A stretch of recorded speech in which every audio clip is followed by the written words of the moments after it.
Good morning or afternoon you may be. Thank you for standing by and welcome to today's Storage Community webcast. Make sure it's Agile. Choose software-defined storage for your Agile. All phone lines are currently in a listen-only mode, and later there will be a question and answer session with additional instructions being given at that time.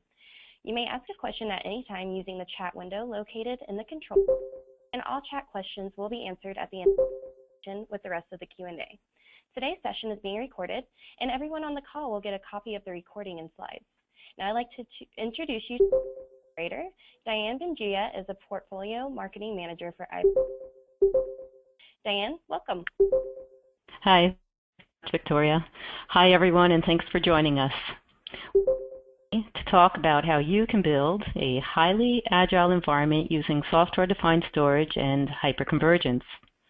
And in the true spirit of hyperconvergence, in which everything comes together in one place, we're going to tell this story from three angles: that of a storage software vendor, IBM, hardware vendor, and a customer, VSS. So let's get started. This pretty much gives you an overview of what we'll be covering today, and as Victoria mentioned, we will be wrapping it up with a question and answer.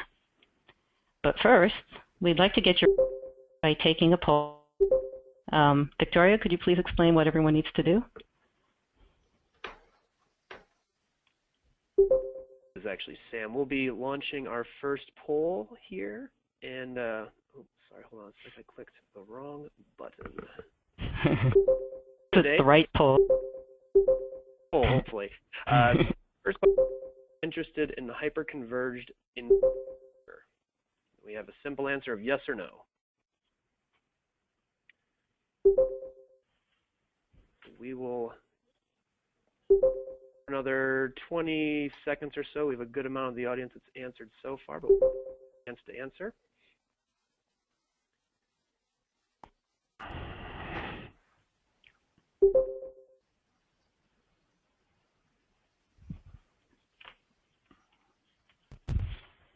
Okay, so looks like we have the bulk of the audience. Yes, we have 94% that are interested in hyperconverged infrastructure and 6 that are not.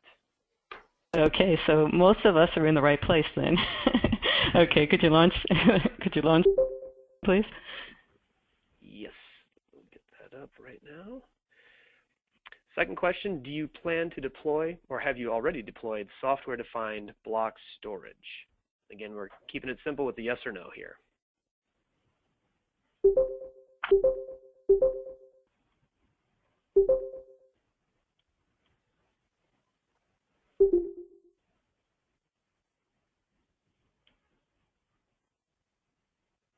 We have another 10, 15 seconds here. We got most of the audience, but we'll make sure everyone has a chance to answer here.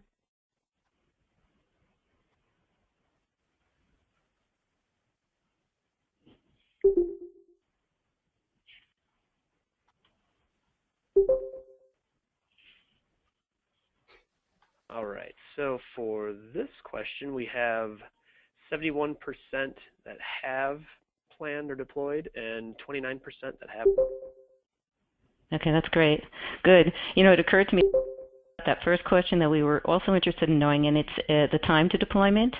So if you folks who are deploying hyperconverged, if you could just write it into the chat, we'd be interested in looking at that data later.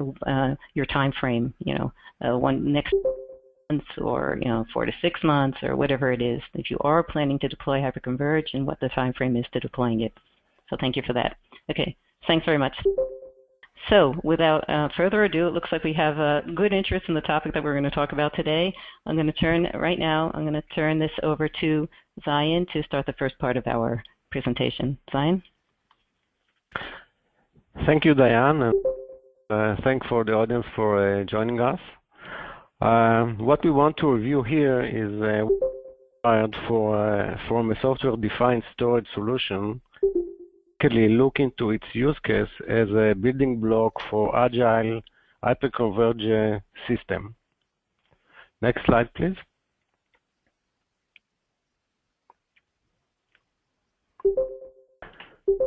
When IT managers and architects consider building hyperconverged infrastructure, they assess various parameters of the potential solution.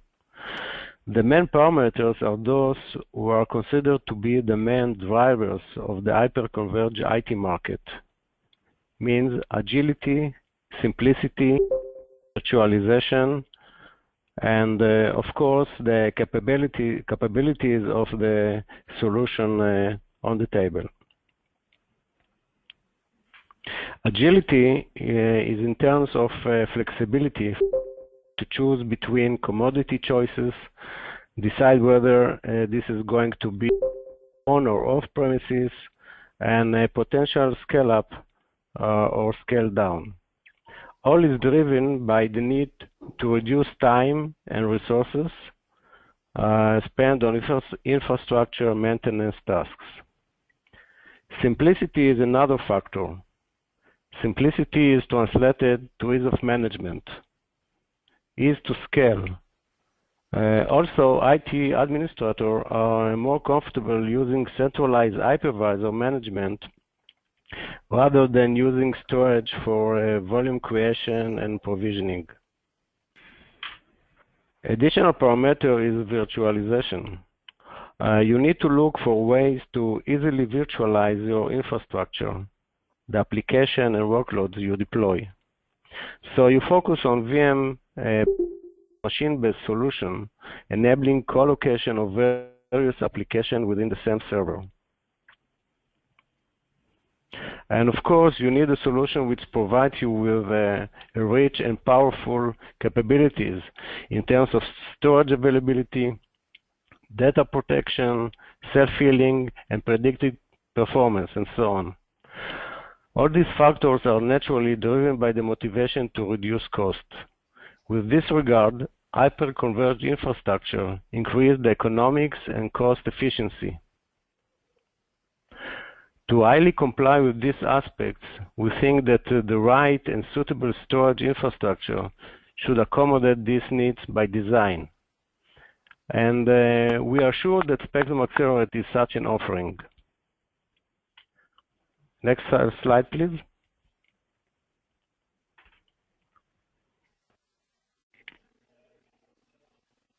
Okay, so before we deep dive into Spectrum Accelerate itself, I want to show you that Spectrum Accelerate is actually a member of a larger family named IBM Software-Defined Storage.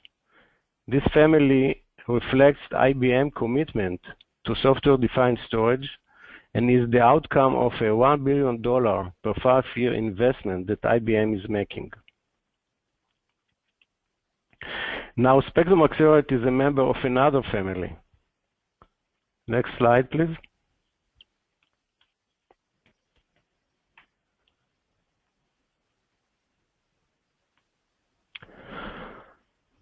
Here, you can see the other family of Spectrum Accelerate. This family consists of all platforms that Spectrum Accelerate can run and manage.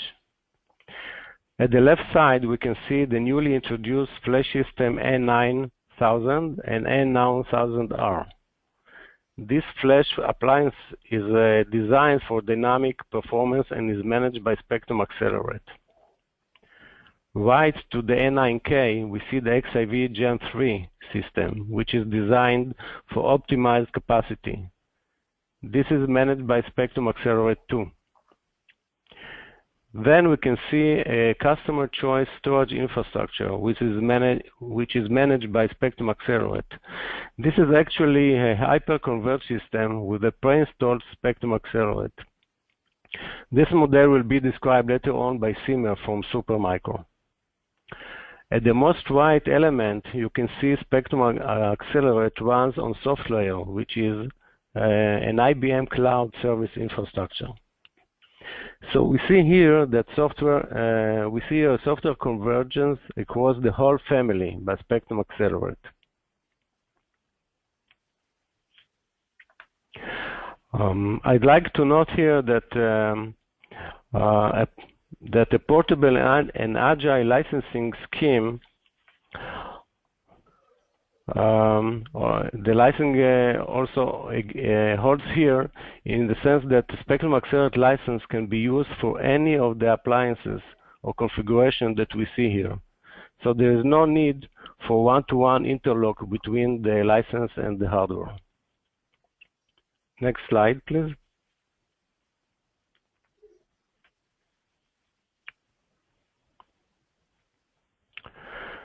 So we want, and actually we started to introduce here the Spectrum Accelerate as a highly suitable software-defined storage platform for hyperconverged environment. This is based on its proven enterprise-class storage capabilities, almost a decade in the field. And as we already indicated, it runs on various hardware from x86-based commodity to high-end storage systems. It delivers consistent performance and customer-acclaimed high availability from as low as 8 terabytes. It runs as a virtual machine on top of VMware ESXi hypervisor, and it enables to collocate compute and storage for cost-saving consolidation. So it supports and runs in a multi-VM hyperconverged environment. It can scale up from 3 to 15 nodes or server in a cluster and scale out to up to 144 nodes under a single hyperscale manager. And it is very easy to deploy. It takes no more than 30 minutes to do this. Next slide.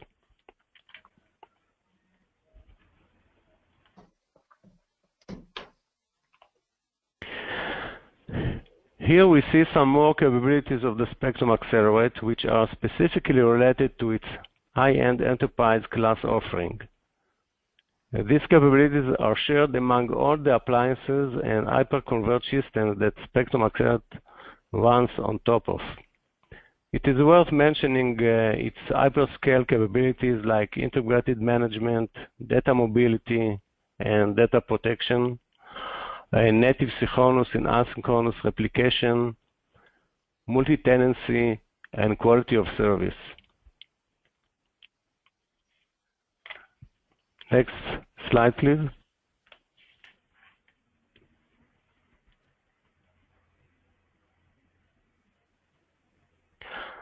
Yes, now let's look a bit deeper into the Spectrum Accelerate architecture.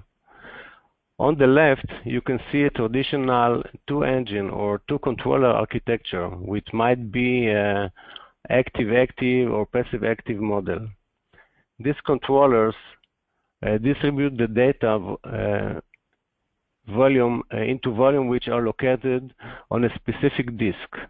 This has several disadvantages, such as hotspots, impact on performance, and the need for manual tuning, and so on. On the right hand, you see the Spectrum Accelerate architecture, which has multiple active engines or controllers. They all participate in handling the data and storing it on the disks. This, of course, increases performance, eliminates single point of failure, and so on. In addition, the data is stored on all the disks rather than on a specific disk. So data is evenly distributed on the disk, avoiding hotspot, increasing disk utilization, and significantly decrease rebuild time if needed. This grid architecture that lies at the core of Spectrum Accelerate is a distinguishing differentiator of Spectrum Accelerate architecture. It contributes, as mentioned, to consistent and persistent performance, to high IOPS, to reliability, and self-healing. And it contributes to ease of use, since there is no need to manually tune the data distribution and performance. So the Spectrum Accelerate grid architecture gives capabilities that can serve well when seeking to deploy storage on commodity hardware. Next slide, please.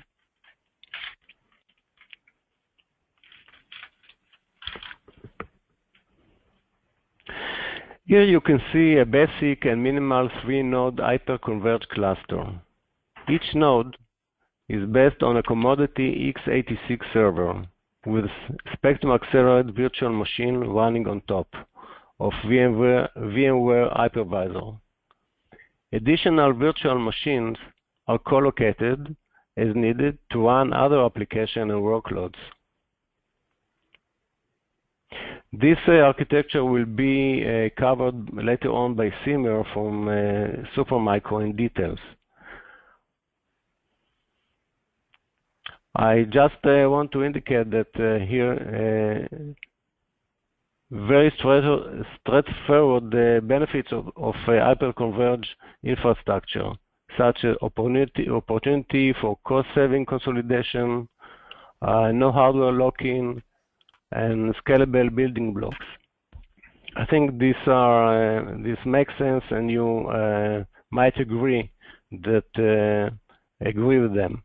Actually, I really would like here to learn from you, the audience, about what you see as the benefits of hyperconverged systems, benefits as well as disadvantages. So if you don't mind, I'd like you to ask you to use the comment question panel or the chat panel to indicate why you moved or intend to move to a hyperconverged system, or why you do not plan to do so.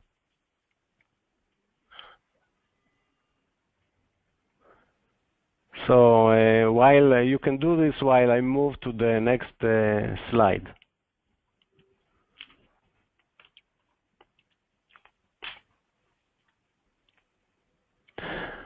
Okay, as discussed earlier, Spectrum Accelerate runs on VMware Hypervisor ESXi. Spectrum Accelerate has deep integration with VMware. It has formal certification from VMware. Actually, IBM is a VMware Technology Alliance partner, and IBM is a VMware vSphere virtual machine volume design partner. Generally speaking, a lot of cloud providers and hyperconverged system vendors are using VMware, and therefore a strong VMware integration is important. Actually, in the field, based on XIV VMware integration, more than 4,000 ESX hosts are running, and more than 70,000 VMs. This includes production, tier 1 apps, as well as self-service developer. So here we laid out all the integration points that we have with VMware. The integration points of Spectrum Accelerate to VMware rely on Spectrum Control Base Edition, which is included with our offering. Spectrum Control Base Edition is a layer that provides hooks to vCenter via VASA and VWC, and to VRO via VRO workflows, and to VOps via VROps adapter.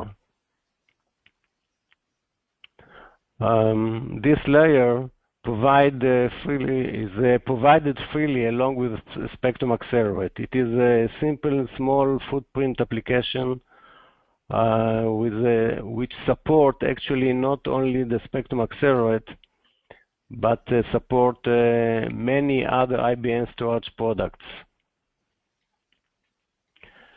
Next slide, please.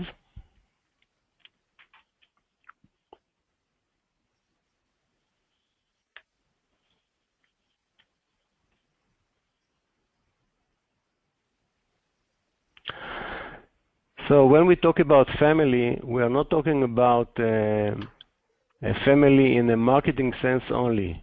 Actually, we offer a family with management interoperability. We have the IBM Hyperscale Manager, which is a web-based manager, which can scale up to 144 mixed systems of N9K, XIV, and Spectrum Accelerate-based storage, all in a single pane of management. This new GUI is web-based. It is designed to be intuitive to the user and to provide holistic view and instant analysis and statistics. Actually, we get a lot of positive and exciting feedback from customers who were shown or used this GUI. The Hyperscale Manager is provided freely and is part of the customer deliverables. Next slide. So I want to summarize here the Spectrum Accelerate section.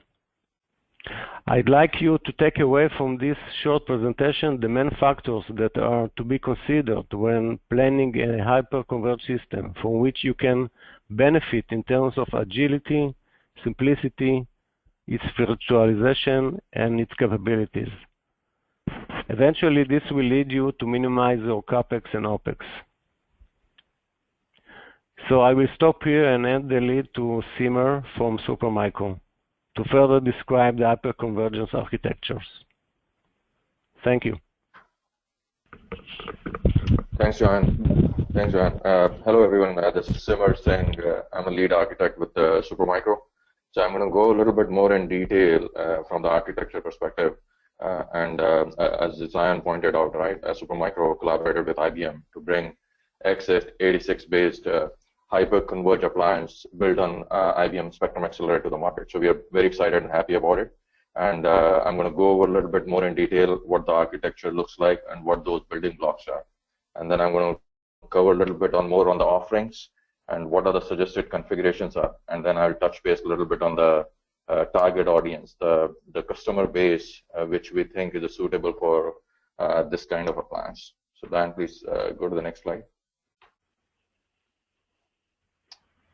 All right, so from the architecture perspective in general, right, so it can scale, the Accelerate by itself can scale 3 to 15 modules. When I'm going to say the term modules here, it's really about a node. So as you say, the node itself has a compute, storage, and memory resources. And so what happens is each of these nodes runs a hypervisor, which is a ESXi base. VMware ESXi base, and then each of those hypervisor has one VM instance of Accelerate on top. And each of these modules are connected through 10 gig interconnect on the backplane, and then you have a gigi interface for managing these modules. So you have if you see on the left hand, on the right hand side, on the top side, that's the way in general one of these appliance cluster is going to look like with the 3 module system, and there are 3 different switches. 2 of them are on 10 gigis, and one of them is 1 gigi. And 10 gigi drives all the interconnect and backplane connectivity, and 1 gigi is only for the management purposes. And you can drive your storage traffic on the client side twice gigi over 10 gigi as well. So it's a highly available kind of design from the hardware perspective, even from the software perspective. So it's really targeted for enterprise grade workloads. And plus, depending on the resources you pick on each of these modules, you can use those additional resources to run your additional workloads. So if you see from the picture here, in Spite, you're going to get the offering as it looks like a big storage blob for you. But you can use additional resources from the storage and software and the CPU perspective to run additional workload on that. So as you know, for building any kind of hyper-converged infrastructure, there are 3 elements that you need to have. You need to have a basic storage accessibility, compute resources, which is all converged and virtualized, and then you want to manage everything through single pane of view. So this cluster, you can manage this through vCenter GUI as well. And plus, you can definitely use that IBM Scale Manager, which can allow you to manage, and XIV GUI, which allow you to manage underlying resources for these modules, and you can get a single pane of view. All right, we can go to the next slide. So here, these are the different suggested configuration depending on the size that you want or the use case that you're trying to address. So there are different configurations that we documented here: small, medium, and large. So if you see, each of these configurations has a 6 module on the smallest one, the next big one is the 9, and then the largest one has a 15 nodes. And each of these modules and nodes have a dual Xeon E5 processor on it. And as you know, with the Broadwell, you can go up to 22 cores. So you have enough cores to run not only the Accelerate, which requires around roughly around 6 cores, and the rest of the cores you can use it for other workloads purposes. So it's pretty efficiently and ideal configuration that is designed to address the hyperconverged infrastructure requirements and demands depending on the workload that we are targeting. And then it has by default 128 gigabyte of RAM in each of these boxes, but you have a flexibility to scale up all the way to 1 terabyte depending on your requirements. And if you're targeting certain use cases where you need more memory along with more cores, you can always customize those options. So Supermicro is very open to that kind of customizations, configurations, and depending on use cases and depending on workload requirement that our customers have. And each of these system by default, when I say each of these modules have 24 disks in it, and depending on the size of the configuration of the cluster that you pick, you're going to have that many number of total drives. Like smallest one here has a 72, and then each of these box has additional SSD, which is used for caching purposes. As you know, for the storage two-tier architecture, there is a caching tier and there is a storage tier. So to increase and maximize your throughput, which we pretty much can run at line rate at the 10 gig fabric, and when you're going to team them up, you can theoretically run at 20 gig speed. So you have a bunch of disks, and then you have these SSDs in front to make sure we can draw or run enough throughput out of these modules. And if you see here, there are 4 different 10 gig interfaces are used. And the reason being, again, is that it's a highly available design. So we just want to make sure that even you're bonding them and using it as aggregate to drive maximum bandwidth through the interconnect. But if you lose one of them, you won't lose your cluster. So it's a highly available design. So every module is connected to 2 different switches. If you lose a switch, if you lose any kind of single point of failure, you're not going to lose your data. And then obviously there is a Gigi switch here to manage your nodes. And as you know, that we support Supermicro support across the board for all servers and super servers, the IBM Redfish kind of interface. So you can theoretically manage those using any kind of standard management console which is available in the marketplace. And by default, NSA is out of box the way it is designed. We are using Supermicro 10 gig switches and even the Supermicro 1 gig switches. But again, if any customers or if your customers or your use case requires some different kind of configuration and different kind of switching hierarchy or infrastructure, definitely we can consider and we can open to that kind of customization. So if you see from the effective capacity perspective, the smallest configuration can offer you 114 terabyte. The medium can go up to 186 terabyte, and the large configuration can take it all the way to 330 terabytes. So here, if you see that the actual raw capacity is different than effective capacity. So there is a math involved here where your raw capacity is versus effective capacity. The ratio between that is better if you have a larger cluster. So if you have a smallest cluster, the ratio between the effective and raw or usable and raw is smaller. And when you go into the larger configuration, the ratio between the usable and raw is much more higher.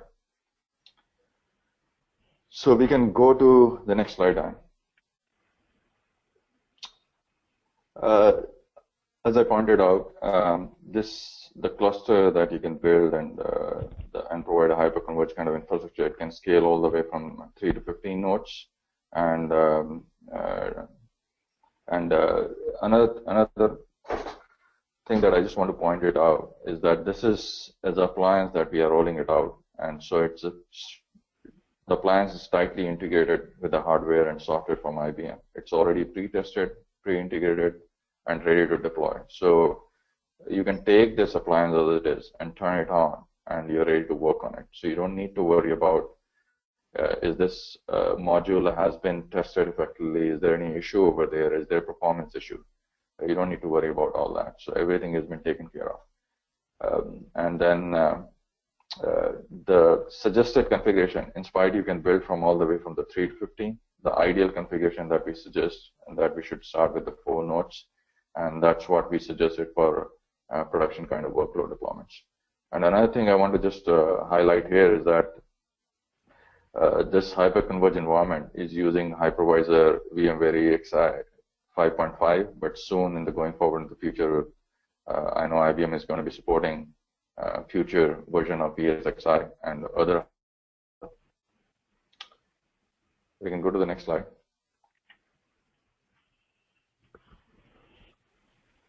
And why, there will be the question, why should we use Supermicro hyperconverged solution or appliance and IBM Accelerate? So it's pretty simple, right? So it's an integrated, validated, braid out of box. It has a compute, network, storage. Everything is tightly integrated. You don't need to worry about, what kind of building blocks you need to pick because there are various options out there, right? And what is the ideal combination of core versus memory versus disk count that you need to pick?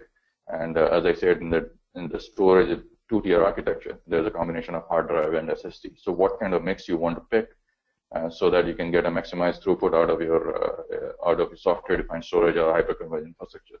And as you know, the basic reason the people are moving towards hyperconverged is to cut down the cost and maximize their utilization in general, improve their efficiency. So I think by this offering, you don't need to worry about those kind of considerations. You can leave it to us, and this offering is pretty much designed and take cares which can be deployed in this scenario where all the risk associated with designing and architecting perspective has been taken care of. So you're overall reducing your risk and resources required to build those kind of infrastructure. And as I pointed out earlier as well, we are open to any kind of customizations.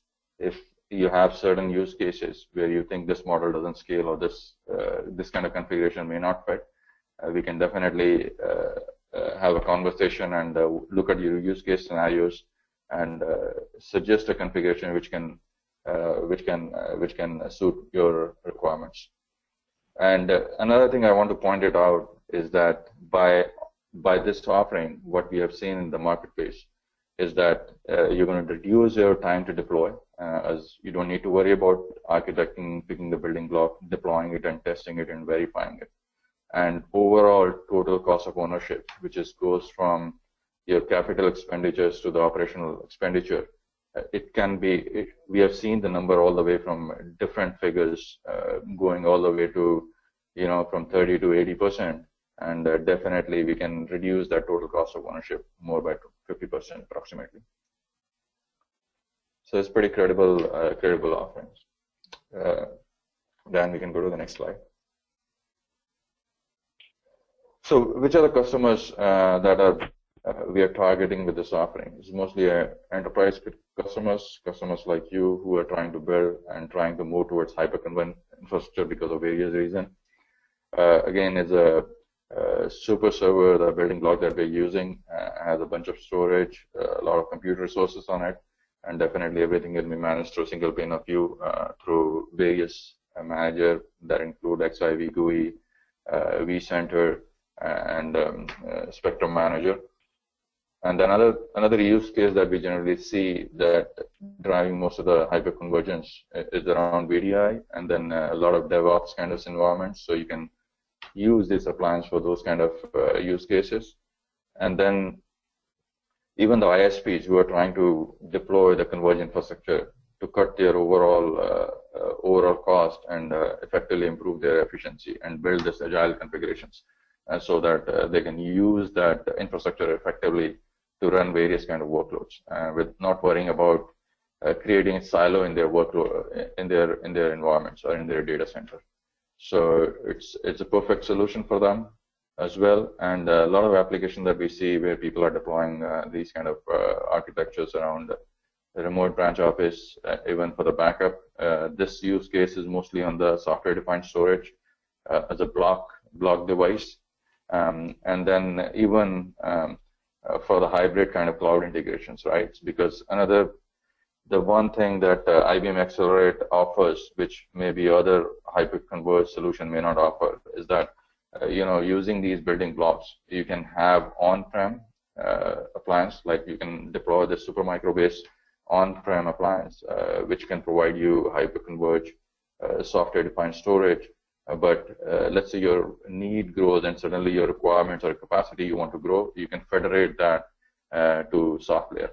So you can build your hybrid kind of cloud environment by deploying this on-prem, and you can scale as you need to the software, and you can bring it back to your on-prem. So, which I think is very key value prop, what we see for the customers, because you really don't know when your need is going to suddenly spike up, and maybe you don't need all the investment that you want to do in that direction, because it may not be always stay at the same level from your need perspective. It might go down in the future, right? So you may not want to deploy additional cluster, but you want to federate that into the public cloud, and you want to bring it back later as you grow or you scale it down. So, which I think is a great value prop for this offering.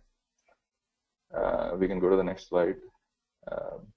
Yeah, so now I'm going to hand it over to Clint, and Clint is going to go over more about how they benefited with Supermicro and IBM Accelerate hyperconverged offering. Thank you, Clint. Thank you, Timur. Hi, everyone. My name is Clint Parrish. I'm an enterprise IT architect for a IBM business partner called VSS. We go to the next slide, please.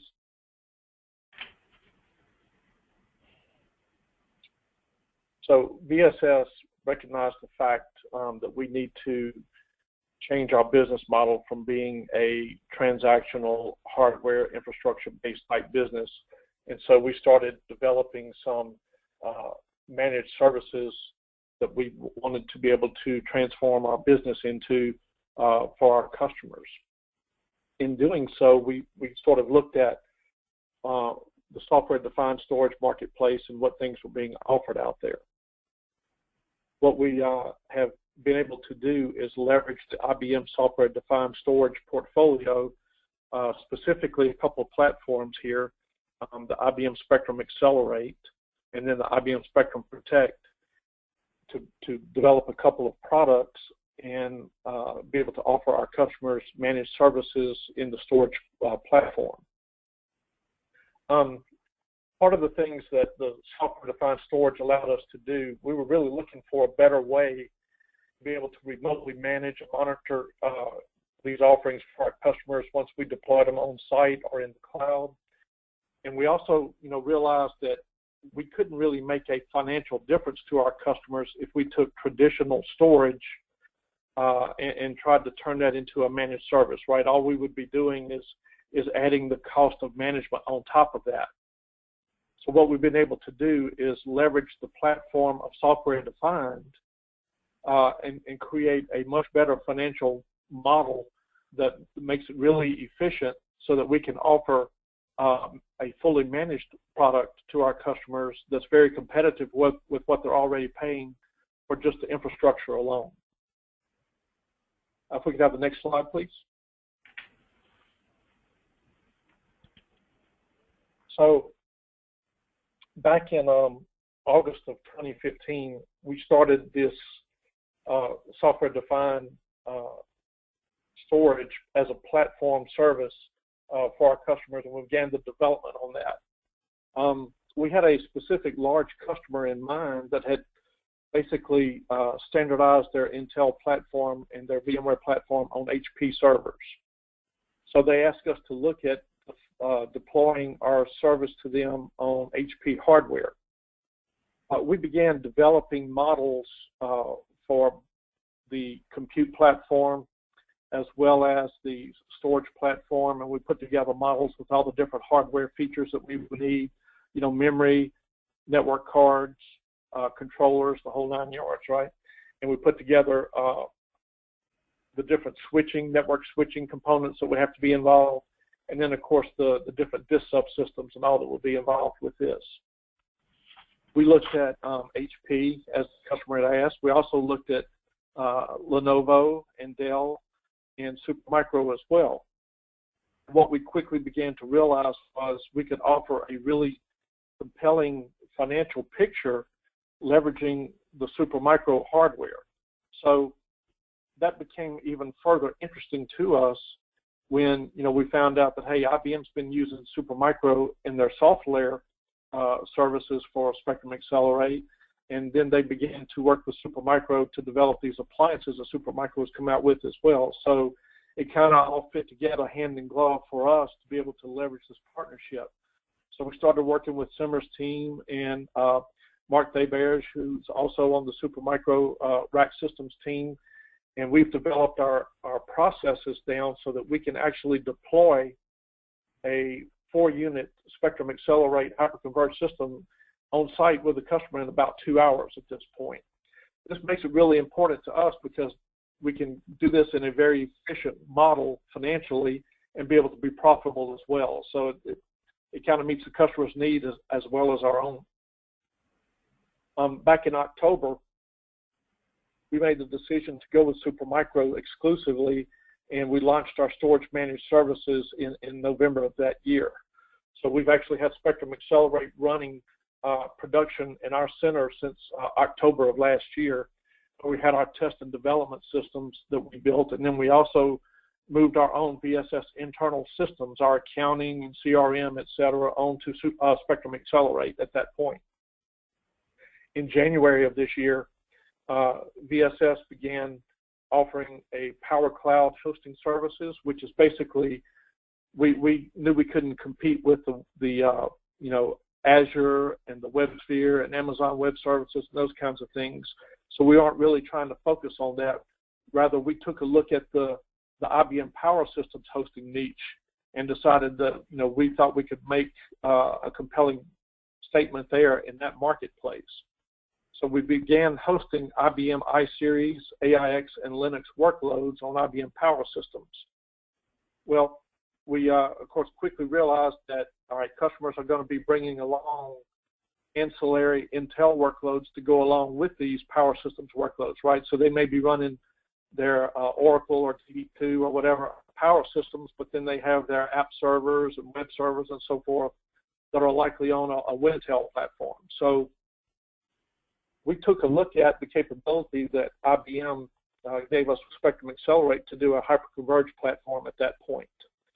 And once we put the numbers together on that, it really made sense, because now rather than having to buy a separate set of hardware for storage, a separate set of hardware for compute, different network switches for both of those, and different software and so forth, we were able to really put together a hyperconverged platform that melded together and gave us the capability to offer, again, consistent enterprise class storage, consistent performance, high availability, and the enterprise set of features that you get with XIV that are available in Spectrum Accelerate, along with the economic benefits of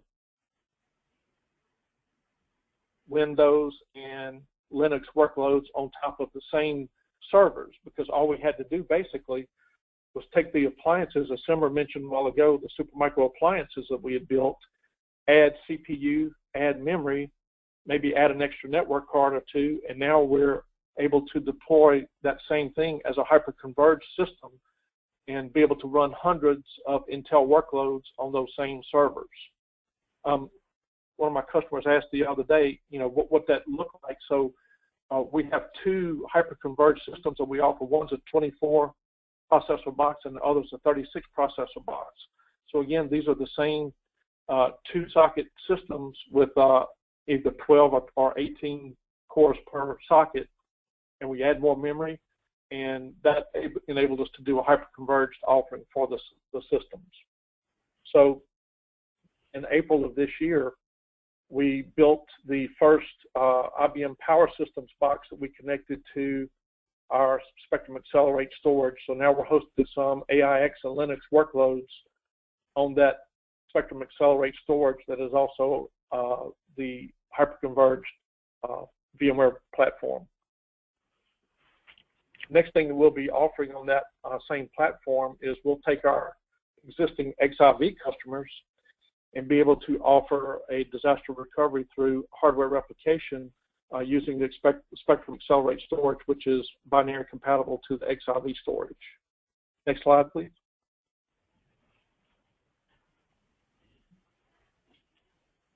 So as I mentioned, these services we were able to put this together pretty rapidly. Once we had developed our storage managed service in November, it only took us about a month to be able to deploy the second service, which was the hyperconverged service that I mentioned to you just a second ago. Again, adding processor memory and some additional network cards, you can really transition this, and I'll show you an example of the cost savings that we have realized in doing this on the next slide here. We also built with Supermicro, our backup and recovery services that uses the Spectrum Protect software-defined storage product as well. So what we're able to do in the same rack now is we're able to offer the VMware farm with Spectrum Accelerate storage as well as the Spectrum Protect. For those of you who aren't familiar, it's the Tivoli Storage Manager Suite of Unified Recovery, right? So we can do all the backup as well, all in the same rack for them. Makes a really manageable and highly versatile offering for us to be able to give to our customers. Let's see. Let's go to the next slide, please. So I mentioned the economic benefits. When you take the cost savings scenario that I've given here, again, what we did is we looked at what it would take to deploy Spectrum Accelerate storage only, right? And then what it would take to deploy another set of servers for VMware, and then all the switching and the licensing for the VMware and everything across multiple infrastructures like that to give you the one solid platform. When we took all that and we changed to a hyperconverged infrastructure, we actually realized an 84% savings over what doing it the traditional way, with the 3 different pillars, would have cost us to be able to have the same type of compute and storage capabilities.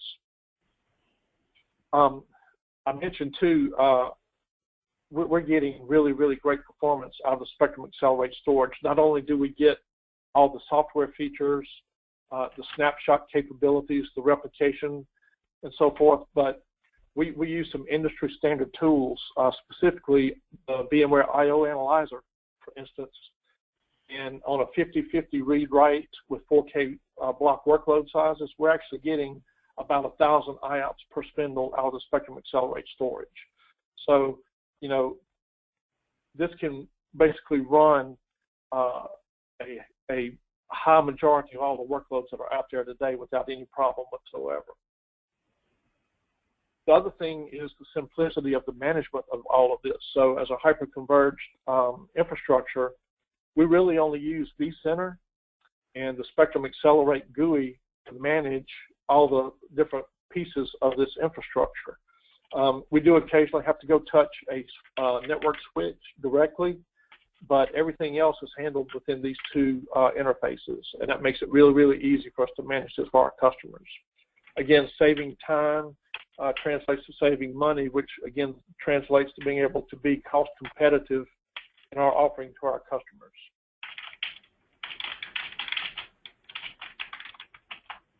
I think that's all I have at this point. Diane, I can turn it back over to you. Thanks very much, Clint. It's a wonderful story to hear. Okay, So that pretty much wraps up this session. We just have a few more things we'd like to do with you guys. We'd like to open it up now for question and answer. We're kind of short on time, so we can only take 1 or 2 questions. Sam, do we have any questions out there? Yeah, absolutely, Diane. And just for anyone that might have joined late, if you would like to ask a question, you can do so using the chat window in the lower right-hand corner of your screen. We had a few coming in during the presentation. One, I think that might be good if it wasn't touched on it later on. How do you control skew in the servers as you scale? Yeah, would that be a Supermicro question? Because see, I know that Simmer presented skews. Yeah, okay, I can answer that. So I'm not sure the skew perspective, as I said, right? Those skews are what we talked about: small, medium, and large. Those are the references, and you could see what the effective storage for all those skews look like. But for example, let's say you want to build you don't need a 100 terabyte offering, right? You're looking for something smaller, let's say 20 terabyte offering. You want to build something, and as we talked about, right, you have to have minimum 3 modules, and suggested for the production deployment is 4 modules. So we can definitely, what we can do is that we can use smaller terabyte disks, because by default, each of these SKUs have 4 terabyte disk in it. When I say disk, hard drives. So we can definitely pick the combination of 1 terabyte or 2 terabyte, and we can come up with a configuration which allow us to build 20 terabyte usable configuration for your offering. So it's pretty customizable. Similarly, on the higher side of it, if you want to go to 200 terabyte kind of appliance, definitely we can pick a bigger disk, and we can scale all the way to the 15 module configurations, and we can accommodate that kind of size as well. So it all depends, but it's highly customizable and highly scalable, and scalable down perspective from the usable, from the raw capacity perspective. Thanks, Simmer, very much. Sam, is there time for one more question? Yeah, sure. Does it support different type of hard drive tiering, like SAS and NL-SAS and SSD? Okay, Zion, that's one for you. Yeah, currently we support HDD as the main persistent data storage, and we have SSD cache for read and write, for read cache data. So we don't have more tiering or automatic tiering, just for persistent data and cache. Okay. Okay, good. I think what we'll do now, I think we have time for one more question. Sam, is there another one? Oh, yeah, absolutely. So if we recommend 4 nodes for productions, and then does the A9K only have 3? I think they're just worried about what nodes are Not available. A9K. We were discussing Spectrum Accelerate here. I don't think that's relevant for an A9K question. So I'll see if I can fill that, Diane. Yes, Thank so you. the A9000 is powered by Spectrum Accelerate storage, but it is a little different platform because it's not using spinning drives, it's using flash. And so the architecture on the back end of it's a little bit different. You can do a 3-node deployment under Spectrum Accelerate, but 4 nodes is really recommended as the minimum. I hope that answers the attendee's question. Is that person still on? Do they want to type in if that was a clear answer for them? Okay. If not, I mean, we'll get these questions to everybody, you know, for afterward anyway, because there's plenty of other questions still that we won't be able to answer today anyway. So we'll make sure any unanswered questions or that need additional clarification, we'll get that clarification. Okay, thanks for mentioning that. Okay, let's take time for one more question, and then we're going to move to one last poll question. Go ahead, Sam. Okay. Let me see which ones we got I think another question that came up a couple of times, is there a feature comparison chart of Accelerate versus vSAN? And also a comparison chart versus Nutanix as well. Good question. We'll look into it and we'll provide an answer. Okay. All right. So that wraps up the question and answer part, but now we'd like, if you will, please respond to one more poll question. Sam? All right. The last poll question for today is, are you attending VMworld US or VMworld Barcelona this year?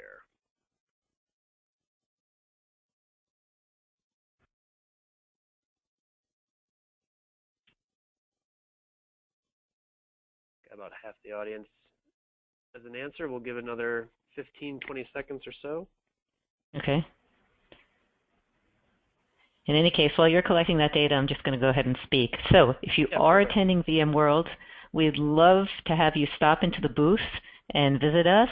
Write it down. Make note. The IBM booth is number 2305. It's going to be a very exciting place to visit. We have demos, including a live demo of Spectrum Accelerate on Supermicro hardware in a hybrid cloud solution with SoftLayer. Really exciting thing. And lots of other aspects of Spectrum Accelerate being demoed live. We also have sessions in the booth, and in fact, the same speakers that you heard today, our distinguished speakers, both Clint and Simmer, will be presenting in the theater, as you can see on this chart. There are times and days already slotted out, so exciting stuff going on. We also have a very large presence of Spectrum Accelerate, include also Supermicro and also VSS will be at Edge. So if you're going to be attending that event, we encourage you to just do a search on any of the names of Spectrum Accelerate or Supermicro or VSS, and you will find a slew of sessions that'll be very interesting, including a panel on Spectrum Accelerate with 2 or 3 or 4 customers coming from different walks of life, some on private cloud, some on public cloud, on SoftLayer. So there's also a webcast coming up, as you see at the very top, Accelerate Your SDS Journey with IBM and VMware. And that'll help us all get ready toward VMworld. A lot of Spectrum Accelerate in that webinar. So I invite you to continue to sign up and listen in and walk in. And definitely, if you are on this webcast and you are at VMworld or Edge, please step into the booth, and we'd love to meet you. So thanks very much for your time today. I thank our speakers. I thank you as an audience. You've all been great. Thank you. Look forward to seeing you live or on the next webinar. Thanks, Sam, for your help. Yep, and thank you, Diane. And again, thank you all the speakers for all your insight. Really appreciate it. Thanks, guys. Thank you. Thank you. All right. And thank you, ladies and gentlemen, for joining us today. Please do take a few moments to fill out your post-event survey on your way out. We love hearing everyone's input and use it for our future events. But that concludes today's conference. You may now disconnect.